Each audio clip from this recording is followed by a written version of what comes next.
every Christmas, families across the world gather together to celebrate love, joy, and togetherness. But for me, Christmas had slowly turned into something entirely different. Year after year, instead of being seen as part of the family, I became nothing more than the person chained to the kitchen. To them, I wasn't a daughter, a sister, or a loved one. I was simply the chef, the worker, the one who made everything perfect for everyone else. At first, I accepted it, thinking it was just part of family tradition. But the truth was much darker.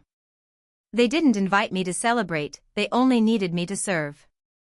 And this Christmas, when I finally decided not to show up, the entire illusion of our family's unity shattered, and they were left panicking without me. It all started years ago when my mother first asked me to help out with Christmas dinner. I was young then, eager to please, and happy to be included. While my brother and cousins enjoyed themselves in the living room, playing games and unwrapping early gifts, I was in the kitchen peeling potatoes, basting the turkey, and making sure dessert would come out perfect. At first, I thought it was special, that I was trusted with an important role. But as the years passed, the truth became clearer. Every Christmas, while the others laughed and drank, I spent hours, sometimes entire days, cooking and cleaning. No one offered to help. No one asked if I wanted a break. They only cared that the food was on the table at exactly the right time. If I tried to join in, I'd hear, "Oh, but who's going to finish the gravy?" or "We're counting on you, don't leave things half done." Slowly, my place at Christmas wasn't by the tree, it was by the oven. The breaking point came one year when I asked if maybe we could cater the dinner so I could finally enjoy Christmas like everyone else. The reaction was brutal. My mother snapped that it was too expensive and my brother laughed, saying, "What else would you even do?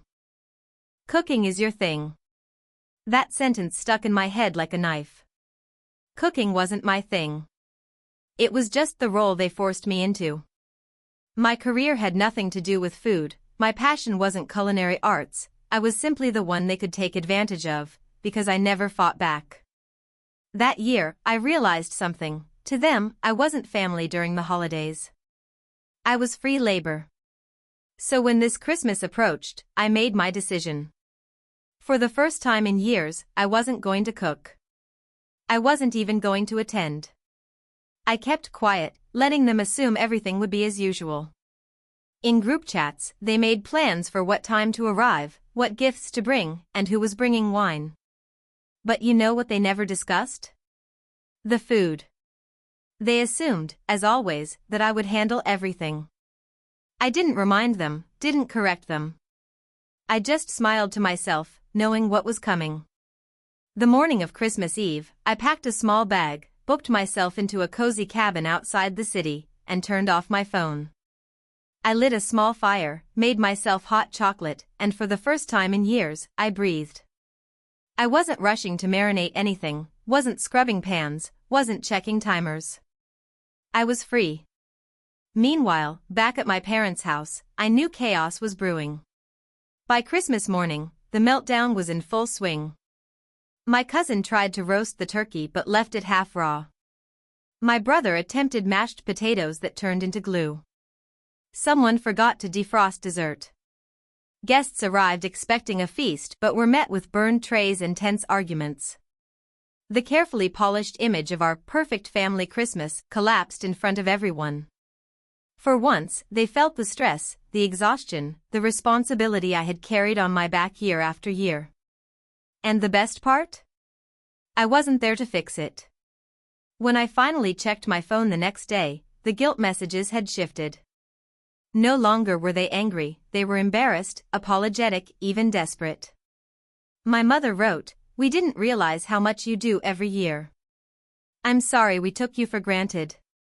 My brother, who once mocked me, sent a simple message, "I get it now. I'm sorry." But apologies after years of being treated like a servant didn't erase the pain. They weren't sorry for what they did, they were sorry for what they lost without me. The lesson was clear.